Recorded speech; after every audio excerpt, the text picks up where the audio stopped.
केला की क्रू हे एअरपोर्टला पोहोचले आहेत. मग आता प्रश्न आम्हाला असे निर्माण होतात पुढे की हे जे 2 पायलट आहेत जे ट्रॅफिकमध्ये अडकले असं म्हणतात, मग कुठं होते? त्यांचा सीडीआर तुम्ही काढलाय का? ट्रॅफिक पोलीसच्या बऱ्याच ठिकाणी तिथं सीसीटीव्ही कॅमेराज आहेत, ते तुम्ही तिथं बघितले का? मग हे 2 ट्रॅफिकमध्ये अडकले तर मग हे 2 काय एअरपोर्टलाच राहायला होते का? एअरपोर्टच्या जवळ राहायला होते का? मग हे दोघं तिथं कसे आले? असा बरेच काही प्रश्न आम्हाला तिथं पडतात. त्यानंतर ते आल्यानंतर ब्रेथ अनालिसिसची टेस्ट झाली का, ज्याच्यामध्ये आपल्याला ते जसं पोलिसांनी रात्री तुम्हाला पकडलं, तुम्ही पिलं असलं काय नसलं काय तुम्हाला ते फुंकावं लागतं, तसं हायली अडव्हान्स्ड ब्रेथ अनालायझर हे एअरपोर्टला असतात, डीजीसीएला दिलेले असतात. त्याचा फोटो सुद्धा निघतो.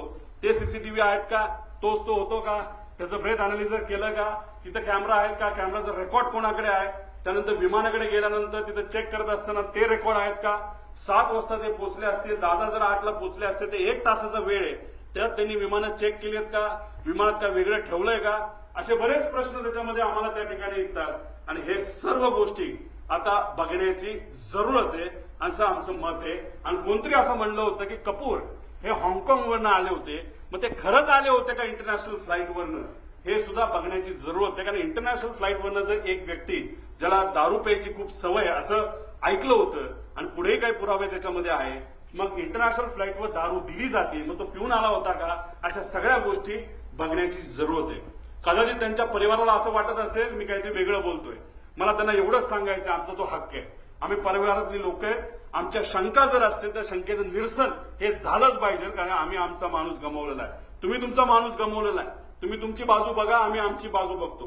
पण आमच्या मनात ज्या शंका आहेत त्याला कुठे ना कुठेतरी उत्तर हे मिळालं पाहिजे. का गेले 13 दिवस मला तरी तिथं झोप लागलेली नाही आणि कदाचित जोपर्यंत ह्या गोष्टी सापडत नाही, क्लिअर होत नाही, तोपर्यंत झोप लागणार नाही. मी झोपणार सुद्धा त्याच्यामध्ये नाही.